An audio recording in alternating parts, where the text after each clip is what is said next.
masking our fears, laughing through the chaos and drinking some beers. So here's to the laughs, the crumbs and the cheers, all the awkward moments, and we're still here. Cause in the end we're just doing our thing. It's our crazy life, oh, one more thing.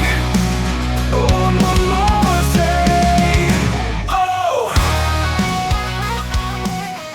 Hey, I'm Rob, and this is and one more thing. Hey, I'm Brian. Brr, it is cold outside. It's the middle of January, you know. Yes, it is, and in Minnesota, that means burr. Brr. Yeah. So what's new? What have you been doing? Well, since it is so cold, we did replace our furnace this week. You did? We did. It wasn't really by choice. Our old one was starting to crap out. Yeah, it was in the house a long time, right? Oh, it was over 15 years. That's about right time. That's about right. I mean, they should last longer, but our motor was starting to go on it and blah, blah, yada, yada. Nobody cares.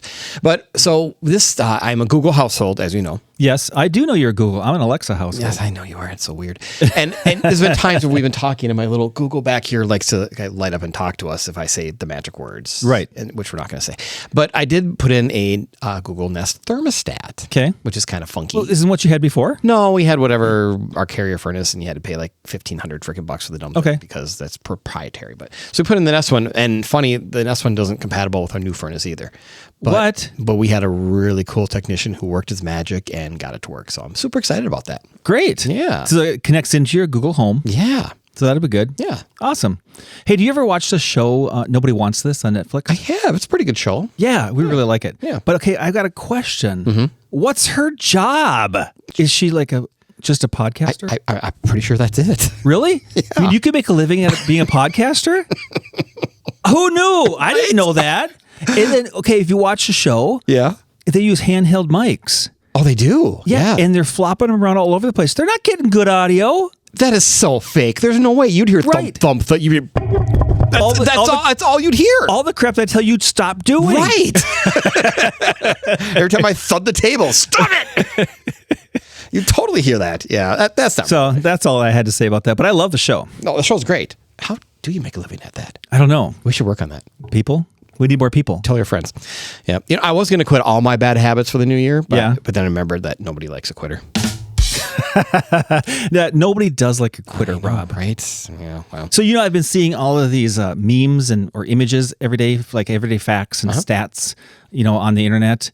And I always think, oh, that's interesting. Right. Because if it's on the internet, it's true. Well, of course it is, Rob. And then I start to think, okay, well, wait a minute. Is that really true? Is the internet right or wrong? I don't really know. So I thought we should talk about some of those myths and see if they really are true or false. Okay, I like that. That's good. That's good because I'm kind of, honestly, I know I give you crap all the time, but honestly, if I see it online, most of the time my first gut reaction is it's true. But I know half the crap I'm looking at is AI made videos and images, and I saw one today of a cat holding the screwdriver into an electrical panel with a baby down below watching it. And the cat shocked himself and his fur went poof and the baby fell over. Okay, but now, Rob, that wasn't I know true. that's fake, okay? I completely 100% know that's fake. But at first glance, you're like, oh, that's so cute. But dude, that's a freaking cat holding the screwdriver at an electrical panel. But yeah, I tend to believe a lot of those things that I see. So, okay, so let's start with a common myth that I recently seen on about your body and our health. Okay. So I found these on the internet, like I said, and these are either truthful or not. Okay, so let's find out. So you found the meme or whatever, and then I did a little deep dive. Deep dove into it. I love it when you deep dive. Yep. So, so did you know? Okay. You shed millions of skin cells every day. Okay, I knew that I shed skin cells. I didn't know it was millions, though. And first thing I start thinking, I'm like, am I a lizard? Am I like shedding? Right. But okay, fact check. Okay. Humans shed approximately 500 million skin cells per day. Per day? Yeah. Oh my This is due to constant renewal process of the skin, where old cells are shed and replaced by new ones. The shedding process is called, okay, bear with me, desquamation. Okay. Something like that. Okay. I suppose, I guess if you think about it, the word skin cell is awfully small, right? It's got to be, because I have this next stat here that's going to tell you what it is. Read ahead, dumbass. So did you know, do you know what 500 million skin cells weigh? I do not. Okay, it only weighs about 0.08 grams. Okay, well, there's your answer. So that is not going to be a weight loss program. not losing any weight on that program. No. Okay. So that, we can just go back and forth on these stats. Okay. Well, I like that. That's a good one to start on. I like that. Okay. Did you know your stomach renews its lining every few days? Okay. So if it renews your lining so would you have a fresh stomach constantly? Oh, I don't know, but it's weird. It is odd, but what's the fact check? So, yes, the stomach lining constantly replaces itself. The stomach is lined with a layer of cells called, oh my God, why do you do this to me? Epithelial cells. I like that word. Okay, Nurse Nikki is going to beat me up when she listens to this. She's a nurse, by the way. These cells are constantly being damaged by the strong acid and enzymes in stomach juice. Gross. Right? To protect itself, the stomach lining undergoes a process called regeneration, where old cells are shed and replaced with new ones. Okay, now are these the same cells like your skin that you're... No, your skin's on your outer, on the outside. Right, but it's kind of the same concept, though, right? I mean... Oh, a cell's a cell. Right, cell's a cell, right? Hey, here's trivia. Okay. What's the largest organ in your body? Your skin. Yes, thank you. And that wasn't even multiple choice. That wasn't even multiple. You got it. I got it. Rule. All right. So this process takes about 3 to 5 days and is essential for maintaining a healthy stomach. Without regeneration, the stomach lining could become damaged and lead to ulcers or other digestive problems. Okay, so then why are there ulcers? I mean, if you're regenerating your stomach, wouldn't that take care of the ulcer and the other issues? Well, it's always new? I'm sure it's probably because you're always introducing new things in your stomach on a constant basis, so it probably just can't work fast enough to offset that. Okay, I'm going to believe you. Would be my guess. Since the internet told me. It's got to be true. It's true. That's right. Okay, I have another one here. Okay. Humans only use 10% of their brains. Have you heard that? I have heard that. I've heard that repeatedly. All the time. That's got to be true. And fact check, this is false. Shut the door. So brain imaging shows that almost all parts of the brain are active at various times, even when sleeping. And we know that why? Okay, we just did a podcast, last on dreaming. Fall, but we did a podcast on dreaming. Yeah, and we learned that you're most active when you're dreaming. Yeah, okay. I like that. But there's part of your brain that doesn't active, but I suppose the part that's not active when you're dreaming, that the frontal cortex, the math part. Opposites, I'm sure, right? That works during the day. So, okay, see, it's all coming together now. It is. It's like a big puzzle. So that little tidbit that you see on the internet, it's wrong. It's wrong. All right. I like it. I love this podcast. All right, next one. You are taller in the morning. What? Right? I'm already tall. Well, you are very tall, but... So I got to imagine you're really tall in the morning. Hey, now, I'm not that short. Funny, I have kind of heard this one before, and I've never really thought about it, but as you fact-checked it, yes, you are typically slightly taller in the morning because the cartilage discs in your spine decompress overnight, but this height difference is lost throughout the day due to the effects of gravity. Oh, that's cool. So if we were floating around in space all the time, we'd be taller. I'd be much taller. Right? By a whole, quarter of an inch. Okay, now this one, I love this one, and I want to talk about it. Okay. You glow in the dark. You do not. Okay, so I thought the same thing. Well, what the heck? That is ridiculous, right? Right. Fact check. Yes, humans glow in the dark, but the light is so faint, it is 1,000 times too weak for the human eye to see. So that's some weird UV light we can't see, but cats can or something like that. Right. This natural bioluminescence is a side effect of your metabolism and can be detected by highly sensitive cameras. Really? Isn't that crazy? So is that kind of how night? I guess I'm asking a question I should know the answer to. Is that how night vision cameras kind of work a little bit? Because they work off heat, right? Don't they? I think those are heat related, right? Or are they just very, very small amount of light and it magnifies it? I don't know. Ooh, another question we could ask. We should fact check that too. But the bioluminescence, you have that algae that glows. Yeah. It's the same idea of that, is that the bioluminescence in our bodies naturally glow, but we just can't see it. But wouldn't it be cool if you could concentrate all of your bioluminescence to the end of your finger and you have a built-in flashlight?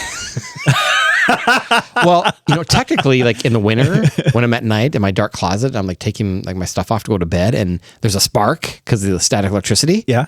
That's kind of like a light in your finger. Yeah, it is. Yes. That's awesome. Right? All right. I thought you were going to say you could see your skin. Well, you kind of can. It's because you're white. I know, right? There is that. All right. This is a great one for my children, i.e. my youngest child, Kayla, who cracks her knuckles all the time, is going to cause arthritis. I've heard that all my life. So have I. And stop it. She cracks them all the time. My mom told me all the time. Yeah. And I was like, I can't help myself. Right. She's constant about it. So fact check.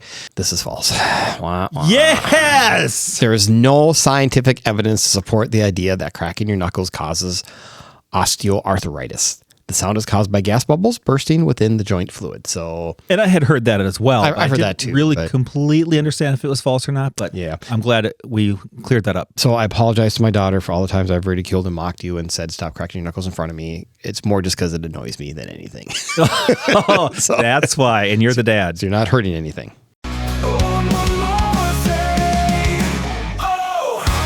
Hey, Brian. Hey, Rob. We all know that Spring Green fertilizes our lawn and sprays for weeds. And it looks fantastic. Did you also know they offer a bunch of other services? Like making mosquitoes go away? We love our mosquito-free yard, especially in Minnesota. You know mosquitoes are the official state bird, right? I'm fairly certain it's the loon, but yes, no mosquitoes rock. And liquid aerations rock. And mechanical aerations and overseeding and lawn insect control. Oh my! And don't forget about the total home pest and rodent control. That's right. My house is mouse-free. See what Spring Green can do for you at spring-green.com for a personalized quote specific to your property. That's spring-green.com. And tell them and one more thing sent you. Other things you should know about your body. Did you know normal blood pressure is 120/80? I did know that because I have high blood pressure. Okay. So let's fact check that, right? Okay. Normal blood pressure is typically defined as a systolic pressure, the top number, is less than 120 mmHg. What does that mean? It's a medical term. Okay, we'll get to that later. And the diastolic pressure, bottom number, is less than 80. Yeah, I have no idea what the 120/80 or the mm's and the HGs. I have no idea what any of that crap means, but... Okay, let's find out. Okay, so I just looked it up. mmHg stands for millimeter of mercury, a unit of pressure used in medicine and science. Well, that makes complete sense then. Right. I mean, I don't know what these things are, but Nurse Nikki does. Right. She's all over it.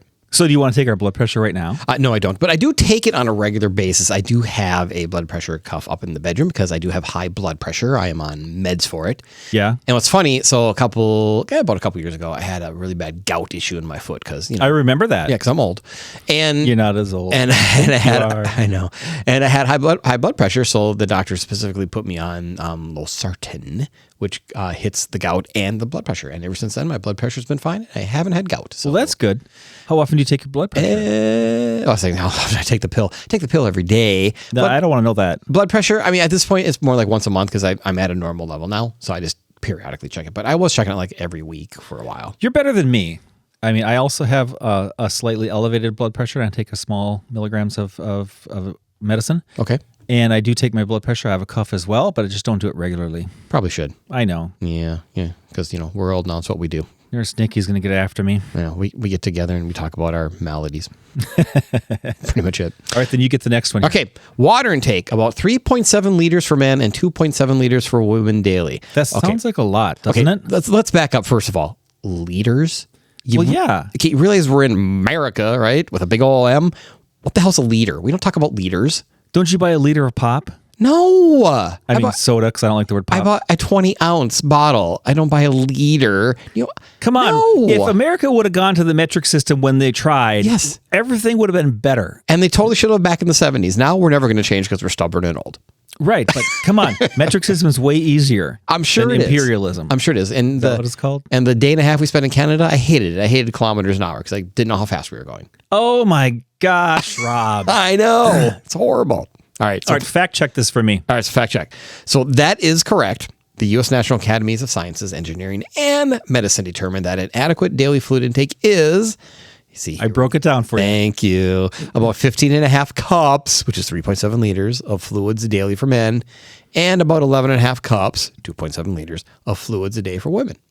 So I was watching this thing, and there's the whole, I don't remember what it's called, kind of water diet. You drink all these gallons of water, which is actually bad for you. Yeah, you can't drink too much. You can drown yourself, basically. And there was some stat about this big amount of water, and I'm like, wow, is that right? So I actually converted it over, and it was like, yeah, that's right on the cups. Yeah. It was right on. It's dead on. Yeah, no, I drink. I drink more than 16 cups a day. I know for a fact that I do. I don't. I get a big Stanley So how many ounces of that? I should probably do the math on that. So 15 cups. Well, you should know when you bought your Stanley. It's 8 ounces a cup, right? 8 ounces in a cup. Okay, so that's about 120, 125 ounces. My big Stanley is 40 ounces, and I drink at least 2 of those a day. So there's 80 right there, and I do drink other. He's doing math right now, you guys. Can you see my head just spinning right now? Math is I see so hard. smoke coming out of your ears. Now, again, it's not in here, but I have read that any kind of liquid would constitute water, more or less. Like you drink coffee, you drink pop, and you drink a slushy. It's more the liquid intake than just straight water. Now, yes, you do want to get a certain amount of water, but see, I am in the belief that coffee is made up of water. Yes, it is. So I'm getting my full amount of water I need with my coffee intake. You drink 15 cups of coffee a day? I don't drink 15 cups, but I will have more than 1 or 2. Yes. See, I think in my world, in your world, I think that counts. Okay. I'm with you. I like that. All right. Where are we now? We're on the resting heart rate. Thank you. Resting heart rate. Let me say it. All right. The meme says normal is 60 to 100 beats per minute is healthy. Okay. I don't know how to quantify that. I really don't have any idea, but I fact checked it. And for most adults, the resting heart rate between 60 and 100 beats per minute is normal. Okay, so even 100 is normal. That seems high. It seems high, doesn't it? Yeah. I thought the same. Okay. However, the rate can be affected by factors such as stress, anxiety, hormones, medication, and how physically active you are. Okay, there's the rub right there. That's my problem. Oops. An athlete or a more active person may have a resting heart rate that is as low as 40 beats per minute. Okay, here's what we need to happen. Every day, we need leaves to fall off the trees. We need snow to fall on the ground. So we get out and get rid of the leaves and get rid of the snow. Every day. Because if we don't have a purpose to go outside and do something, we're just not going to. If I have to go out every day to shovel that driveway, even though, yes, good for me, I'm moving out of Minnesota. And I love this state. I know. I'm trying to get you in some kind of exercise routine. Oh, yeah. Well, there's more to come in the future podcast where I make some realizations. Oh, really? Yeah. Stay tuned. I love anticipation. All right. Is that enough about body and health for now? I think that's enough about body. Okay. Because we can get gross. Yeah. And I like getting gross. Okay. So I think, again, talking about future podcasts, I do want to get Nurse Nikki on and kind of walk through some of this for us, like a medical professional to walk through some of our calamities. And ER horror stories. Oh, she's got great horror stories. I want ER horror stories when like the blood squirts. Yes. Oh, she has fantastic stories. They are those are the ones that I want. All right. So future podcast. Okay. Coming up. All right. How about psychological facts? Ooh, scary. All right. They're not that bad. Yeah. Well, okay. So I read this fact on the internet. Of course, that's what we're talking about. So it's true. You look like 7 other people in the world. And it's true. I read this. I really, really read this. And I thought, there is no freaking way. So I think we kind of need to narrow down look like identical twins. I'm going to go with no. I say people look similar. Like I can go to a Vikings game or a Timberwolves game and they can flash up on the board. Hey, look, it's blah, blah, blah is here. And they do the celebrity lookalikes. Well, I would say that you do not look like every other bald man with a beard. Okay, good. And I don't look like every other man with gray hair that's really, really good. Who knows trivia? Okay, so fact check. Okay, true or false? This is false. Okay. It is statistically possible, but extremely unlikely that anyone looks exactly like you. Okay. While one study suggests the odds of a perfect facial match are less than 1 in 1 trillion. Oh my God, 1 in a trillion. Another study indicates the chance of finding a biological doppelganger is about 1 in 135. Okay, that sounds legit. So these two studies are way far apart. Oh, yeah. This means you might have several people who look somewhat like you, but no one looks exactly like you. Gotcha. So I'm closer to Brad Pitt than I am to Mike Myers. You are absolutely closer to Brad Pitt. Yes. I'm sitting across from Brad Pitt every time I do this podcast. That's all I want to hear. All right. So I thought that was fascinating because I always heard that you've got to look alike somewhere in the world. Right. You're doppelganger and there's someone who looks just like me. And I'm like, that's 1 in 1 trillion. Right. So does that also fall into the line of there's that one perfect person for each person in this world? And again, that's another statement. Is there a perfect person for everyone? Mm-hmm. I think there's multiple perfect people for everybody. I do too. Fun. All right. So next one. If a person talks to themselves often, I'm in trouble here. They're smarter than others. No, I'm not in trouble anymore. Okay. So you read all the information. You change your mind as you go along. I think it's okay. I like that. I think it's okay. All right. So as I said, if you talk to yourself, you're smarter than others. So is this true? This is false. It's false. No. Talking to yourself does not necessarily mean someone is smarter than others, but it can be a sign of a sharp mind and is a common practice with several cognitive benefits. Research suggests it can help with problem solving, organizing thoughts, staying focused, and even improving memory. For some, it is simply a way to process thoughts, especially for those who are auditory learners. Yeah, for me, for sure. As I work all day long, I talk to myself, and it's a way for me to remember what I'm doing. See, I'm more of a visual learner, not auditory. Like I need pictures. You have to, okay, I do both. Yeah. But I'm talking to myself, not necessarily the task I'm doing, Yeah. but it might be, something else that's going on, and I'm remembering them because I'm verbalizing it. Sure. I suppose because we are doing a podcast, I should say that I do prefer auditory learning, though, shouldn't I? Sure.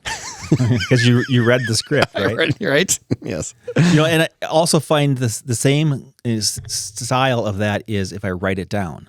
Oh, yeah. So if I'm in a meeting, I'm writing notes. Yeah. Because I'm not necessarily going to refer to all of them, but I'll remember them because I wrote it. Yeah. So when you were like studying in high school and college and all that stuff, how did you study? Like, were you like a flashcard person, or were you just constant reading, or were you a cram in the last 2 hours? What kind of learner were you? I didn't study. Ever? It was a crash and burn at the end. Crash and burn? Yeah. Crash and burn. Okay. And I never did well. Gotcha. But if it was art related, Yeah. then I would doodle. Sure. I would actually, and I do this in work meetings today, is since it's all about design and graphic design, Yeah.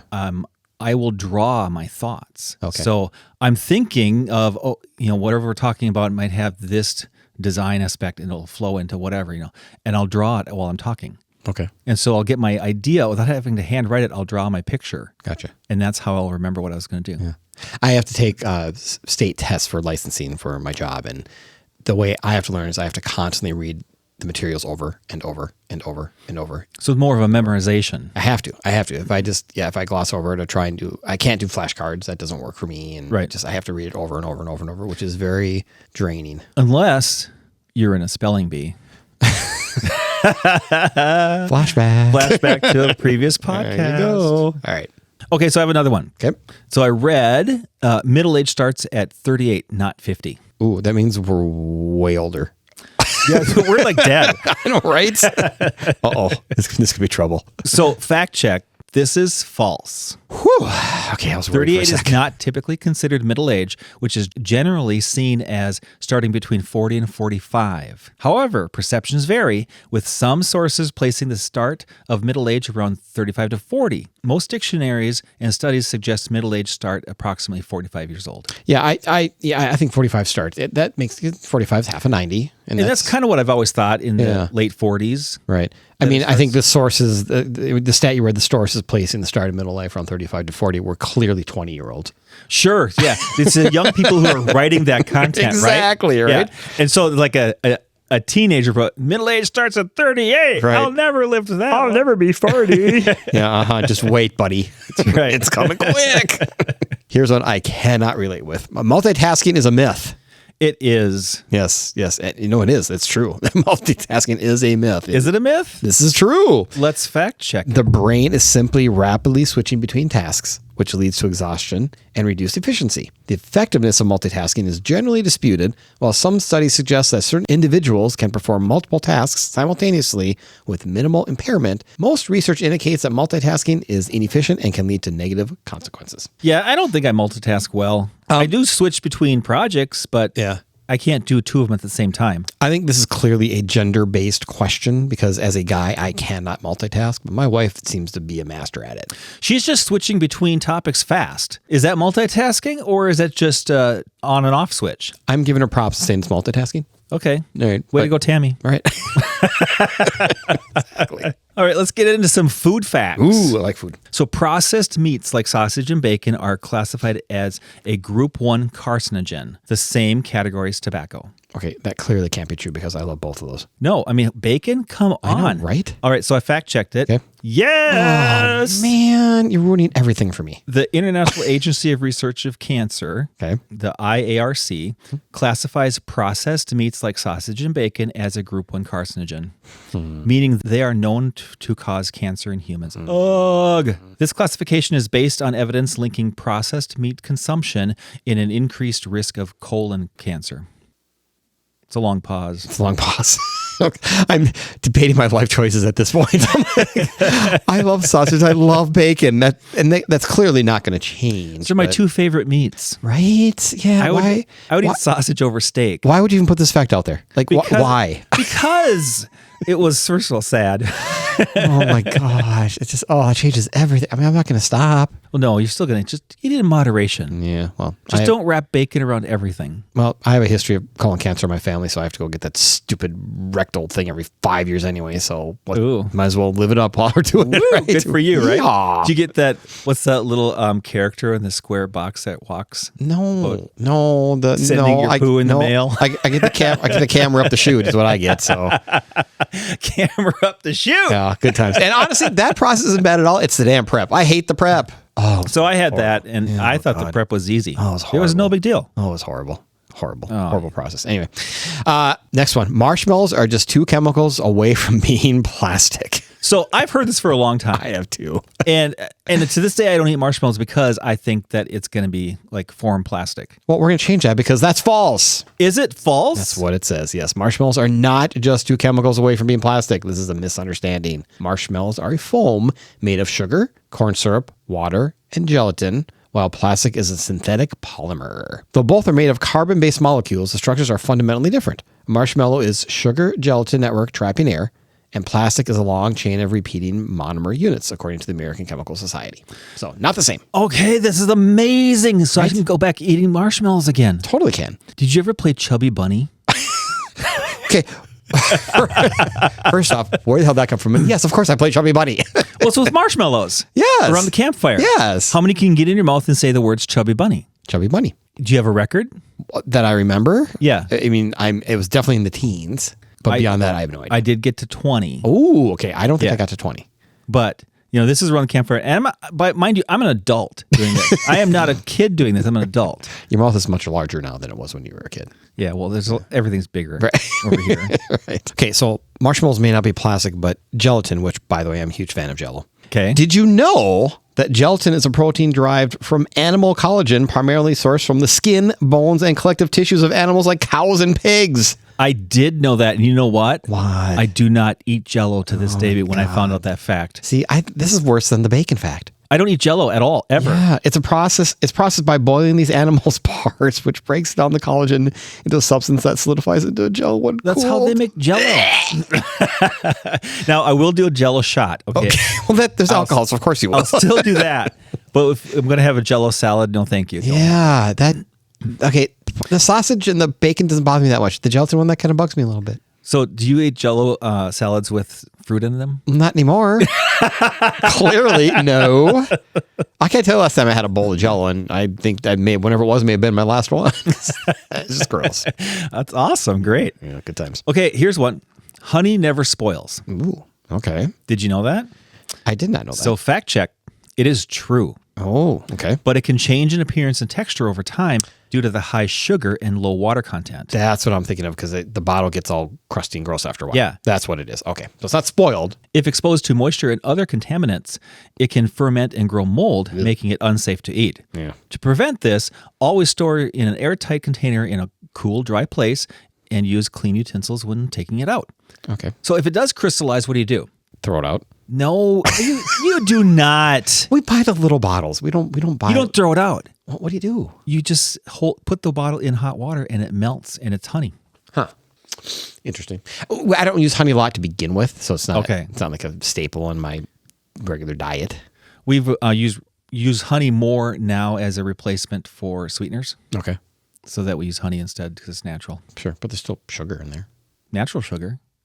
Comes from the bee's vomit. Well, okay. I mean, isn't all sugar natural if you think about it? sugar cane. Is that Yeah. natural? Sure. That Yeah, comes because from a it has to be grown. I love sugar. Right? Okay, here's another one. My wife loves salmon.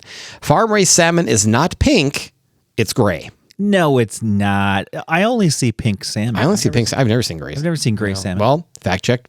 It's true. Ugh. Farm-raised salmon is naturally gray or pale white because its diet does not contain the pigments found in its wild diet. Oh, gross. To achieve the pinkish orange color consumers expect, farmers add artificial or natural stuff to the feed. I'm not going to try that word, dude.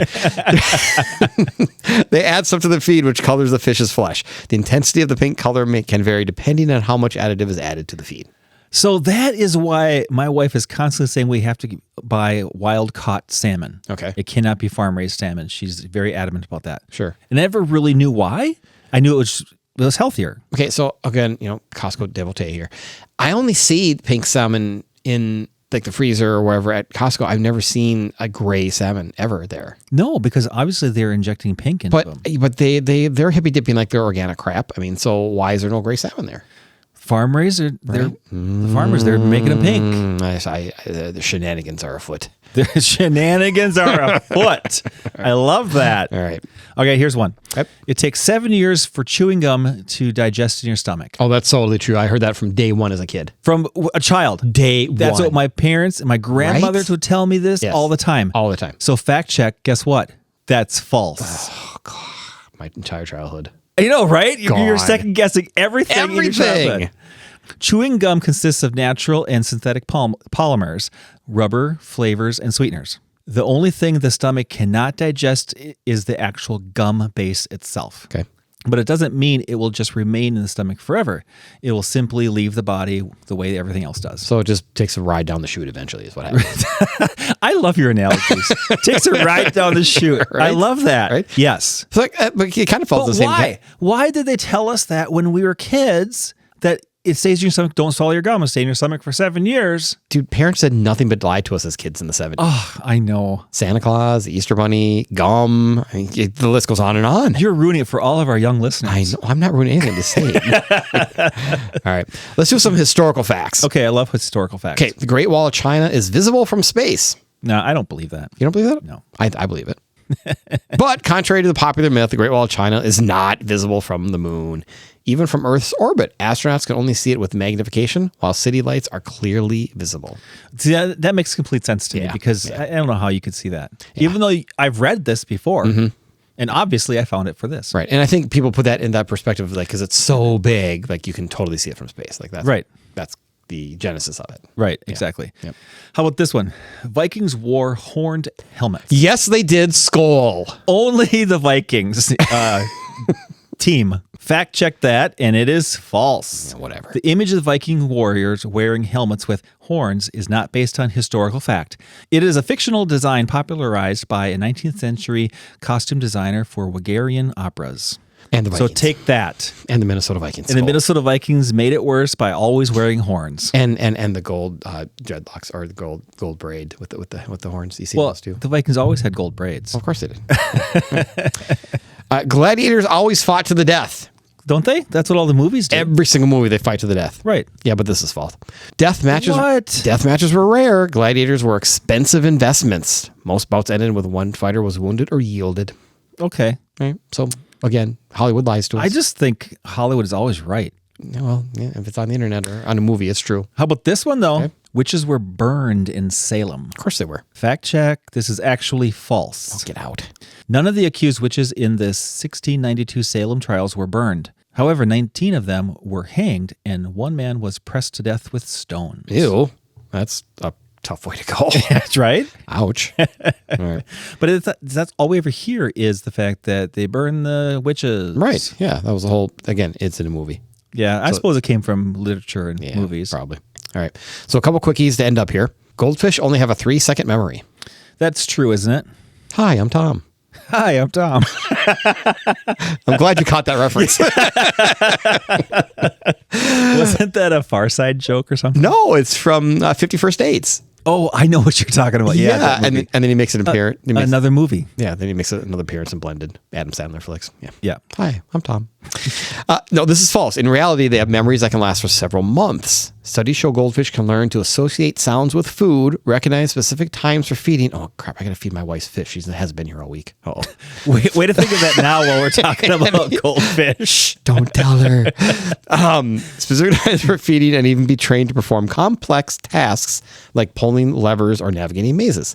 The myth may have originated from people keeping goldfish in small bowls and observing repetitive behaviors, but this does not reflect their true cognitive abilities. So, okay, wait a minute. A goldfish can pull a lever? Right? I want to see that. I want to see that.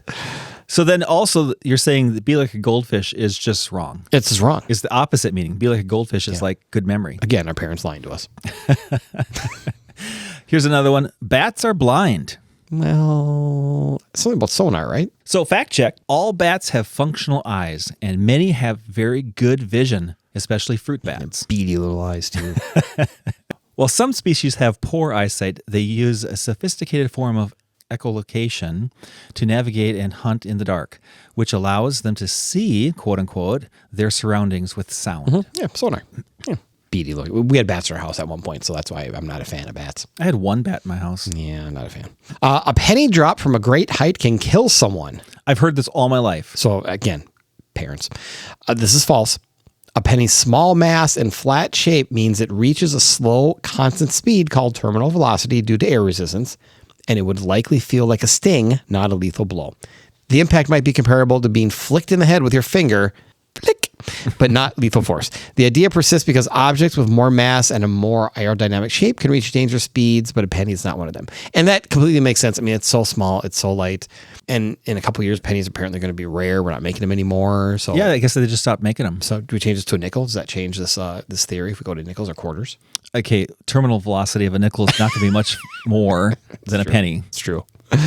All right, one more. Go for it. Okay, lightning never strikes the same place twice. I've heard this a lot too. Yeah, I've heard this before too. Fact check. This is false. Yep. Because lightning follows the path of least resistance, frequently striking tall, isolated objects multiple times, especially during the same storm. Mm-hmm. The Empire State Building is a prime example, getting hit around 25 times per year, sometimes multiple times in a single storm. Believing this myth can be dangerous as it is not based on scientific principles, but rather on an analogy for bad luck. Yeah, that is bad luck. That is bad luck. So, and that makes sense. Empire State Building is a great example. I think it's hit all the time. Right. That's why they make lightning rods. It just brings the lightning down to the ground and grounds it. Yeah. So I think that's it. So what you're saying is that I shouldn't believe everything I read on the internet. Well, damn. Right. I've been saying that for 29 podcasts now. Yeah, you have. Right. But I can't get past the fact that I believe what I see and read. I know. And if you'd be so kind to follow us on the socials at Oh and One More Thing Pod on Facebook and Instagram for highlights and news of our upcoming shows. And if you have a show idea for us or just want to give us some feedback, shoot us an email to ohandonemorethingpod@gmail.com. We would love to hear from you. Plus, we still have some t-shirts and caps with the cool Oh and One More Thing logo on them. If you're interested, just send us an email. Yes, please do. Oh, and one more thing. You got one more thing? I got one more thing. Even though Brian always says he believes everything he reads on the internet, now you know it's not all true. Most of it is true, but if you have to fact check all of your information, damn, that adds a lot of extra work. Yeah, it does. All right. Bye, everyone. Bye. The internet has filled me with false hope, Rob.